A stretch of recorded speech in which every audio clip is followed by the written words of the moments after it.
അപ്പോൾ ഓരോ സ്റ്റെപ്പായിട്ട് നമ്മൾ ഓരോന്നിനെ എടുത്ത് ഇങ്ങനെ നോക്കുമ്പോഴാണ് ഇതിലൊക്കെ എത്ര മനോഹരമായിട്ടൊരു ജീവിത ദർശനത്തെ ഗുരു പറഞ്ഞു തന്നത് എന്ന് നമുക്ക് തോന്നുക.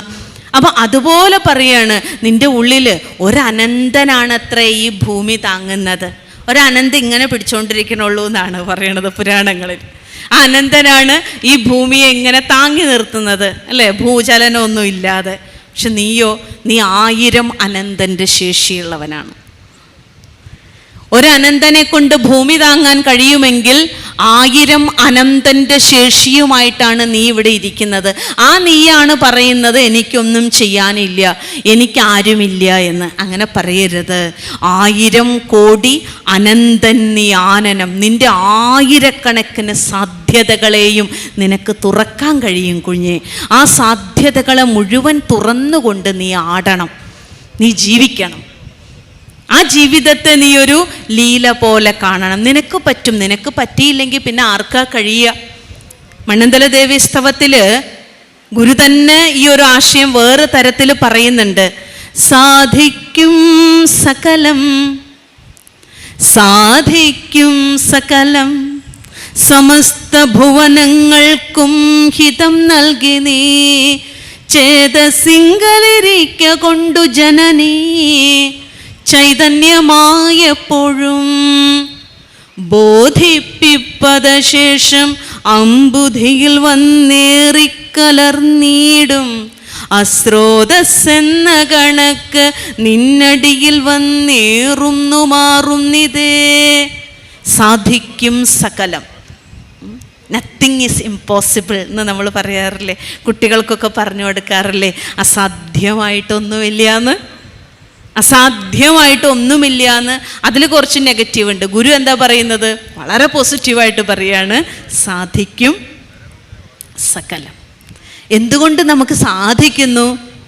അവിടെയാണ് ഗുരു പറയുന്നത്, സമസ്ത ഭുവനങ്ങൾക്കും ഹിതം നൽകുന്ന ആ അമ്മ, ആ ജഗദംബിക, ആ ആദിപരാശക്തി, ആ ത്രിപുര സുന്ദരി നിൻ്റെ ഹൃദയത്തിലിരിക്കുന്നത് കൊണ്ട്, ഈശ്വര സാന്നിധ്യം നമ്മുടെ ഹൃദയത്തിൽ ഇങ്ങനെ നിറഞ്ഞിരിക്കുന്നത് കൊണ്ട് നീ എന്ത് വിചാരിച്ചാലും നിനക്ക് ചെയ്യാൻ കഴിയും. വിചാരിക്കാത്ത കുഴപ്പമേ ഉള്ളൂ, അല്ലേ? അത് വിചാരമാണ് നടക്കേണ്ടത്. ആ ഒരു ഉണർവാണ് നമ്മുടെ ഉള്ളിലേക്ക് ഉണ്ടാകേണ്ടത്. അതുകൊണ്ടാണ് ഓമെന്നു തൊട്ടോരു കോടി മന്ത്രപ്പൊരുൾ നാം എന്നറിഞ്ഞു കൊണ്ടാടു പാമ്പേ. എല്ലാ മന്ത്രങ്ങളുടെയും പൊരുൾ ഞാനാണെന്ന് അറിഞ്ഞുകൊണ്ട് നീ ആടണം എന്ന് പറയാം. ശിവൻ്റെ ഒപ്പം നിന്നുള്ള ഈ ആനന്ദ നൃത്തം, ശിവേന സഹനർത്തനം, ശിവനോടൊപ്പം നിന്നുള്ള ഈ ആനന്ദ നൃത്തത്തിലേക്കാണ് ഗുരു നമ്മളുടെ ശ്രദ്ധയെ ക്ഷണിക്കുന്നത്. ഈശ്വരനോട് ചേർന്ന് നിന്ന് നൃത്തം ചെയ്യൂ, ശിവേന സഹ നർത്തനമാകൂ എന്ന് പറയാം. ഈശ്വരനോടൊപ്പമുള്ള ഒരു നൃത്തം. ആ നൃത്തത്തിലാണ് ഓം എന്ന് തൊട്ടൊരു കോടി മന്ത്രപ്പൊരുൾ.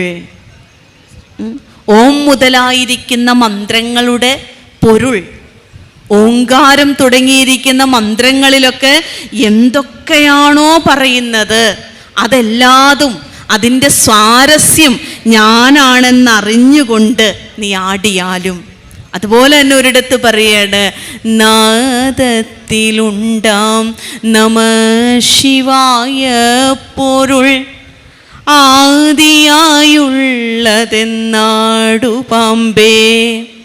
നമശിവായ പൊരുൾ നമ്മളെപ്പോഴും ചൊല്ലുന്ന മന്ത്രമാണല്ലേ ഓം നമശിവായ എന്ന്.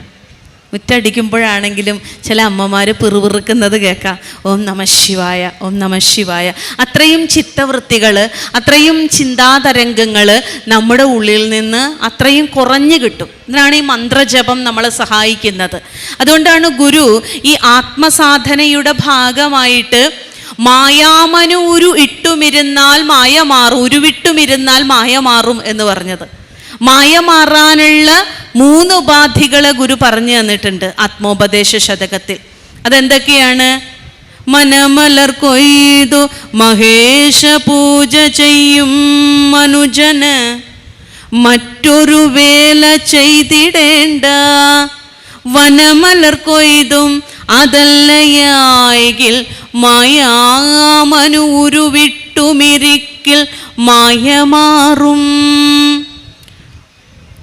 എല്ലാ കർമ്മങ്ങളെയും ഈശ്വരനിൽ സമർപ്പിച്ച് കർമ്മം ചെയ്യുന്ന ആൾക്ക് ഈ പറയുന്ന ഒന്നിൻ്റെയും ആവശ്യമില്ല. അവന് പ്രാർത്ഥന വേണ്ട, ജപം വേണ്ട, ധ്യാനം വേണ്ട, യോഗം വേണ്ട. സർവകർമ്മങ്ങളും ഈശ്വരനിൽ സമർപ്പിച്ച് ചെയ്യുന്നത്. അതാണ് മനമലർ പൂജ. മനസ്സാകുന്ന മലരിന് സർവേശ്വരന് കൊടുക്കുക. അതിന് പറ്റിയില്ലെങ്കിൽ എന്ത് ചെയ്യണം? വനമലർ കൊയ്തും. ഗുരുദേവ ചിത്രത്തിന് മുന്നിൽ വേലിപ്പടർപ്പിൽ നിൽക്കുന്ന കുറച്ച് പൂക്കളൊക്കെ കൊണ്ടുവന്ന് ആഴ്ചയിൽ ഒരു ദിവസമെങ്കിലും നമ്മളുടെ പൂജാമുറിയൊക്കെ ഒന്ന് വൃത്തിയാക്കിയിട്ട് ഒരു ഗുരുപുഷ്പാഞ്ജലി മന്ത്രം എല്ലാവരും കൂടി നിന്ന് ചൊല്ലി, ഓരോ മന്ത്രം ചൊല്ലുമ്പോഴും ഒരു കുഞ്ഞു ചെത്തിപ്പൂവിൻ്റെ ഇതളോ ഒരു നന്ദ്യാർവട്ടപ്പൂവോ അവിടേക്ക് സമർപ്പിച്ച് എല്ലാവരും കൂടി ഗുരുവിൻ്റെ ഭഗവത് അനുഗ്രഹപാത്രമായി വരേണം എന്ന് ഗുരു പറഞ്ഞ പോലത്തെ ഒരവസ്ഥ വീട്ടിലുണ്ടാവുകയാണെങ്കിൽ ആ വീട് ധന്യമാണ്, ആ വീട് ഒരു ക്ഷേത്രമാണ്. ആ ഗുരുപുഷ്പാഞ്ജലി മന്ത്രം ഒരു ദിവസമെങ്കിലും, ഒരു വ്യാഴാഴ്ചയെങ്കിലും അങ്ങനെ നമ്മുടെ വീട്ടിൽ ചെയ്യാൻ പറ്റുന്നുണ്ടെങ്കിൽ എല്ലാവരും വേണം. അമ്മ മാത്രമല്ല, അമ്മയുടെ ഡ്യൂട്ടിയല്ല പ്രാർത്ഥിക്കുക എന്നുള്ളത്. നിങ്ങൾ അച്ഛന്മാർ മനസ്സിലാക്കണം. ഗുരുവിനെ അറിയുക, ഗുരുവിനെ പഠിക്കുക, ഗുരുവിനെ ഉൾക്കൊള്ളുക എന്നുള്ളത് സ്ത്രീകൾക്കുള്ളതല്ല. ആധ്യാത്മികതയ്ക്ക് ലിംഗഭേദമില്ല. സ്ത്രീക്കുള്ളതാണ് പ്രാർത്ഥന. പുരുഷൻ ഇങ്ങനെ നെട്ടന നിന്നാൽ മതി എന്നില്ല. വഴക്കവും വണക്കവും ഓരോ വ്യക്തിയെയും നന്നാക്കുവാൻ ഉപകരിക്കുന്നതാണ്. ഇവിടെ ഇരിക്കുന്ന അച്ഛന്മാരോട് അത് പറഞ്ഞിട്ട് കാര്യമില്ല കേട്ടോ. അവർ വിനയാന്യതരും സ്നേഹമസൃണരും ആയതുകൊണ്ടാണ് ഇവിടെ വന്നിരിക്കുന്നത്. അപ്പോൾ പക്ഷേ നമ്മുടെ ജീവിതത്തിൽ നമുക്ക് സ്ത്രൈണമായ ഭാവങ്ങളും വേണം, പൗരുഷമായ ഭാവങ്ങളും വേണം. അത് ഭാവമാണ്. ഒരച്ഛൻ വീട്ടുമുറ്റം അടിച്ചു എന്ന് കരുതിയിട്ട് അച്ഛൻ്റെ പൗരുഷ്യം ചോർന്നു പോവില്ല. ഒരച്ഛൻ അമ്മയ്ക്ക് തേങ്ങ ചിരകി കൊടുത്തു എന്ന് വിചാരിച്ചിട്ട് അച്ഛൻ അച്ഛനല്ലാതാകുന്നില്ല. അവിടെയാണ് അച്ഛൻ മനുഷ്യനാകുന്നത്. അച്ഛന്മാരൊന്ന് മനസ്സിലാക്കണം. അച്ഛനും അമ്മയും ജോലിക്ക് പോകുന്ന വീട്ടിൽ അമ്മ മാത്രം രാവിലെ എണീറ്റ് സകല പണികളും കഴിയുമ്പോൾ അച്ഛൻ ചായയും കുടിച്ച് വർത്തമാനപത്രം വായിച്ചിരിക്കുമ്പോൾ അച്ഛനൊരു മനുഷ്യനാകണം. ഗുരു പറഞ്ഞിട്ടുണ്ടത്. അടുക്കളയിലേക്കൊന്ന് പോയി നോക്കണം. അവൾ തന്നെയാണല്ലോ, എന്താ അവൾ അവിടെ എടുക്കുന്നത്, നമുക്കൊന്ന് സഹായിക്കാം. അത് മാനുഷികമാണ്. അതിലല്പം പോലും നമ്മൾ അപകർഷബോധം കാണേണ്ട ഒരു കാര്യവുമില്ല. തികച്ചും മാനുഷികമാണ്. നമ്മളുടെ ഭാര്യ ആയതുകൊണ്ട് അവർ മനുഷ്യരാകുന്നില്ല, അല്ലേ? അവർ മനുഷ്യരല്ലാതാകുന്നില്ല. എൻ്റെ മക്കളായതുകൊണ്ട് അവൻ എൻ്റെ സഹായം അർഹിക്കുന്നില്ല എന്ന അവസ്ഥ വരരുത്. അവരെയാണ് ആദ്യം സഹായിക്കേണ്ടത്. അമ്മയാണെങ്കിലും അച്ഛനാണെങ്കിലും പരസ്പരമുള്ള ഈ കൈകോർക്കലുകൾ ഉണ്ടല്ലോ, ഈ കൈകോർക്കലുകളാണ് കുടുംബ ബന്ധത്തെ ഊഷ്മളമാക്കുന്നത്. നമ്മളെപ്പോഴും പറയുമല്ലോ, കൂടുമ്പോഴുള്ള ഇമ്പമാണ് കുടുംബം. പ്രകമ്പനമാണ് പലപ്പോഴും ഉണ്ടാവുന്നത് എന്ന് മാത്രം. ഇമ്പം പോയിട്ട് പ്രകമ്പനമാണ്, അല്ലേ? യുക്രൈനിൽ മിസൈൽ വർഷിക്കണ പോലെയാണ് നമ്മളുടെ വീടുകൾ. അങ്ങനെയല്ല. അവിടെയൊക്കെ കുറച്ച് വിട്ടുവീഴ്ചകളും കുറച്ച് സഹിഷ്ണുതയും കുറച്ച് മനസ്സിലാക്കലുകളും ഒക്കെ ഉണ്ടെങ്കിൽ നമുക്ക് ഒരുപാട് കാര്യങ്ങൾ ഒരുപാട് വഴക്കുകളെ, ഒരുപാട് കലാപങ്ങളെ, ഒരുപാട് കലഹങ്ങളെയൊക്കെ വഴിതിരിച്ച് വിടാൻ പറ്റും. ഈ വീട്ടിലേക്ക് കലഹം കയറി വരണ്ട കേട്ടോ. കലഹത്തിന് വിശ്രമിക്കാനുള്ള സീറ്റ് ഞങ്ങളുടെ വീട്ടിലില്ല. ഞങ്ങൾ അങ്ങനെ ജീവിക്കുന്നവരല്ല. അച്ഛനും അമ്മയും മക്കളൊക്കെ ഞങ്ങൾ ഏക മനസ്സാണ്. ഋഗ്വേദത്തിലൊരു മന്ത്രമുണ്ട്, ഐകമത്യ സൂക്തം എന്ന് പറയും. സന്തോഷാന്തിക്കൊക്കെ അറിയാത്. സംഗച്ഛധ്വം സംവദത്വം സംവോ മനാംസി ജാനതാം ദേവാഭാഗം യഥാ പൂർവേ സംജാനാന ഉപാസതേ.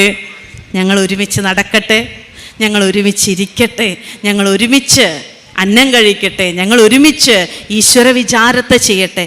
ഈ ഒരുമിച്ച് ചെയ്യുന്നതിലാണ്, ഒരുമയിലാണ് അരുമ, ഒരുമയിലാണ് ഭംഗി, ഒരുമയിലാണ് ആത്മസാക്ഷാത്കാരത്തിൻ്റെ പൊന്നിന്നൂല് കോർക്കപ്പെട്ടിരിക്കുന്നത്. അപ്പോൾ ആ ഒരുമ കുടുംബത്തിലുണ്ടാകുമ്പോൾ അത് വളരെ സുഖമുള്ള ഒരു അവസ്ഥയായിട്ട് മാറും. കുടുംബം ഒരടവി പോലെ ആവില്ല. കുടുംബം ഒരു സ്വർഗമാകും. മക്കൾക്കാണെങ്കിലും എത്ര ആരുടെ കൂടെ പോയാലും വൈകുന്നേരമായാൽ വീട്ടിലേക്ക് വരണമെന്ന് തോന്നും. അച്ഛനിപ്പോൾ പുറത്തൊന്നും പോവാറില്ല, അച്ഛനിപ്പോൾ ഞാൻ വന്നിട്ടേ ഭക്ഷണം കഴിക്കുള്ളൂ എന്ന് ഒരു കുട്ടിക്ക് തോന്നിക്കഴിഞ്ഞാൽ അവൻ വരാതിരിക്കില്ല, അവൻ വരും.